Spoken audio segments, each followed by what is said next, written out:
नमस्कार प्यारे भाइयों बहनों। आशा करता हूँ कि आप सब लोग स्वस्थ होंगे। आज मैं इस वीडियो के माध्यम से आपके समक्ष अपना एक अनुभव साझा करना चाहता हूँ। विगत कई दिनों से हम ये सुन रहे हैं और पढ़ रहे हैं कि जो भी प्रवासी मजदूर अलग अलग राज्यों से उत्तर प्रदेश में आ रहे हैं, उनको लेके जो इंतज़ामात किए गए हैं सरकार द्वारा और माननीय मुख्यमंत्री श्री योगी आदित्यनाथ के नेतृत्व में जो पूरी एक टीम काम कर रही है, वो या तो सही से काम नहीं कर रही है या इंतज़ाम पूरे नहीं हैं। तो इसी को लेके मैं आपके समक्ष अपने कुछ जो अनुभव हैं उनको साझा करना चाहता हूँ। कुछ दिन पहले मुझे गोरखपुर से अपने निवास स्थान नोएडा आने का अवसर मिला। मुझे एक ई पास जारी कराया गया था, जिसके तहत मैं ये 850-900 किलोमीटर का जो एक फ़ासला है वो तय कर पाया। रास्ते में आते हुए मैंने कई चीज़ें देखी जिनके बारे में आपको अवगत कराना चाहता हूँ। तो शुरुआत करते हैं पहले जो अलग अलग इंतज़ाम हैं उनमें से खाने पीने की व्यवस्था के बारे में। जैसा कि हम सब लोग जानते हैं कि हमारे जो मज़दूर भाई बहन हैं वो बहुत ही अधीर हैं, जल्दी से जल्दी अपने घर जाना चाहते हैं। सब डरे हुए हैं, अपने घर जाना चाहते हैं, ठीक भी है, लाज़मी बात है। जो गोरखपुर से लेके नोएडा तक का फ़ासला था, उसमें अधिकतम 50 किलोमीटर के दायरे के अंदर खाने पीने के कोई न कोई स्टॉल लगे हुए हैं, जहां इनको मुफ्त में भोजन बांटा जा रहा है। इसमें सरकारी व्यवस्था भी है और जो लोग स्वतः इन मज़दूरों के लिए काम करना चाहते हैं वो लोग भी अपना खाना पीना लेके उनको खाना पानी ये सब मुहैया करा रहे हैं। हमारे प्रदेश में अलग अलग जगह एक, जिसे कहते हैं एक डिस्ट्रीब्यूशन हब जैसे एक व्यवस्था बनाई गई है, जहाँ पे सारे मज़दूरों को लाया जा रहा है। वहाँ पे उनकी जांच हो रही है और जांच करने के बाद उनको खाना पानी दे के आगे उनके जाने की व्यवस्था बसों के माध्यम से कराई जा रही है। मुझे याद है जब हम गोरखपुर से बाहर निकल रहे थे, तो गोरखपुर से बाहर निकलने के लिए एक जगह है नौसड़, जहाँ से हम बाहर निकलते हैं। उस जगह पे लगभग 1 किलोमीटर का जाम लगा हुआ था और पूरे जाम में केवल यूपीएसआरटीसी की बस थी। वहाँ पे पुलिस इन लोगों की जांच कर रही थी। इन लोगों को जांच करने के बाद अलग अलग बस अड्डों पे व्यवस्था कराई गई है अलग अलग जगहों पे जाने के लिए। तो माइक से अनाउंसमेंट करके लोगों को बसों में बिठाया जा रहा था और ये सुनिश्चित कर रहे थे कि लोग भाग अपने घर पैदल न जाके किसी न किसी साधन से मतलब बसों से आगे पहुंचाया गया। ऐसी ही व्यवस्था मैंने उस रास्ते में लगभग 3-4 जगह देखी है। उसके अलावे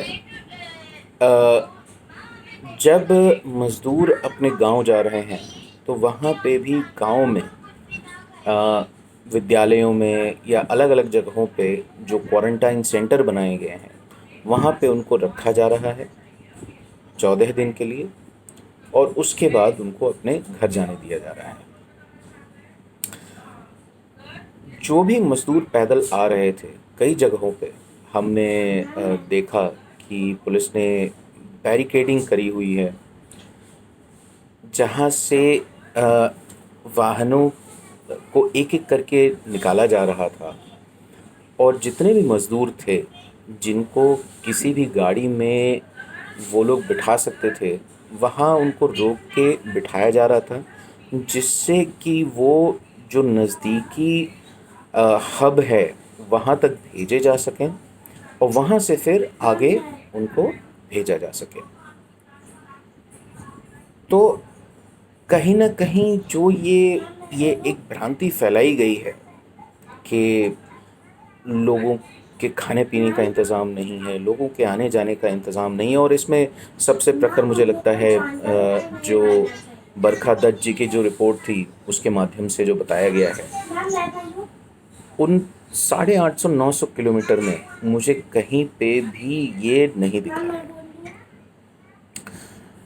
अब दूसरी बात ये है कि ये मज़दूर आ कहाँ से रहे हैं? तो रास्ते में मैंने देखा कि जो भी अपने-अपने साधनों से, कोई टैक्सी करके आ रहा है, कोई कोई ट्रकों में आ रहा है। अगर रास्ते में 5 वाहन चल रहे थे, तो 5 में से कम 2 वाहन महाराष्ट्र से थे, 1 वाहन या 2 वाहन दिल्ली से थे, और बाकी एक आधा वाहन अलग-अलग राज्यों से थे। अब सबसे बड़ा सवाल ये है कि केवल दिल्ली और महाराष्ट्र से ही लोग भाग क्यों वापस आ रहे हैं?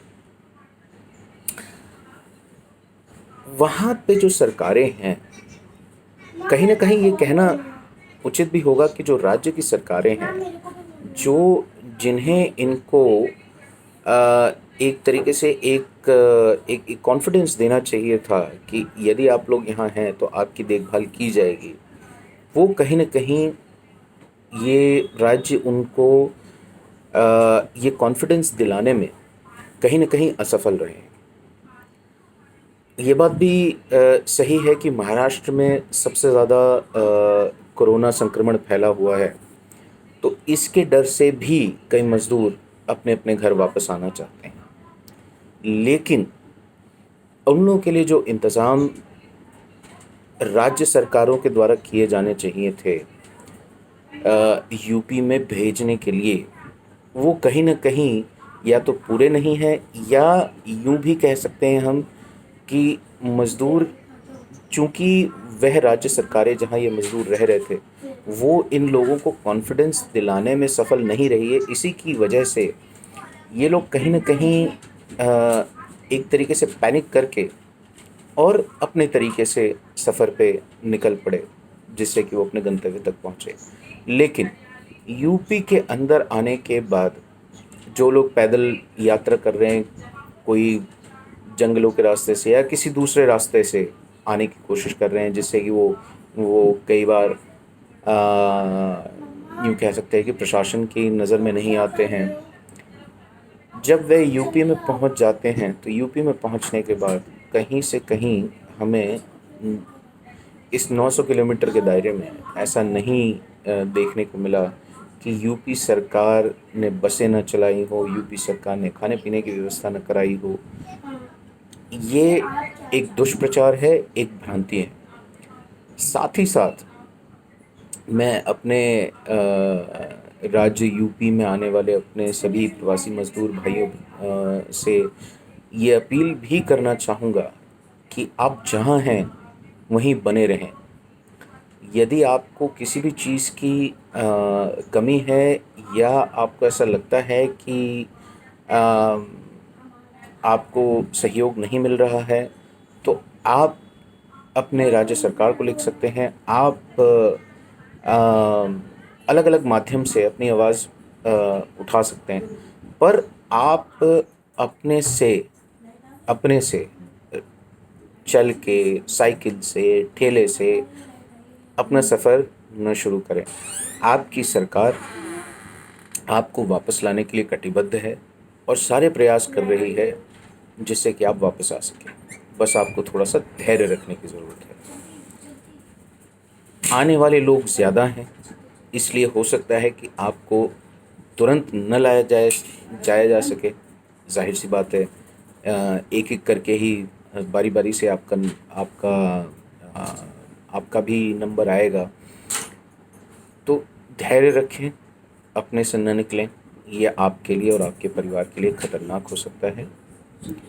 जहाँ तक सरकार की बात रही, सरकार आपकी मदद के लिए हर तरीके से तैयार है, और जो मेरा अनुभव है वो यही कहता है कि ऐसी कोई बदइंतज़ामी नहीं है। बस इसी संदेश के साथ मैं अपना ये वीडियो समाप्त करता हूँ। धन्यवाद। जय हिंद।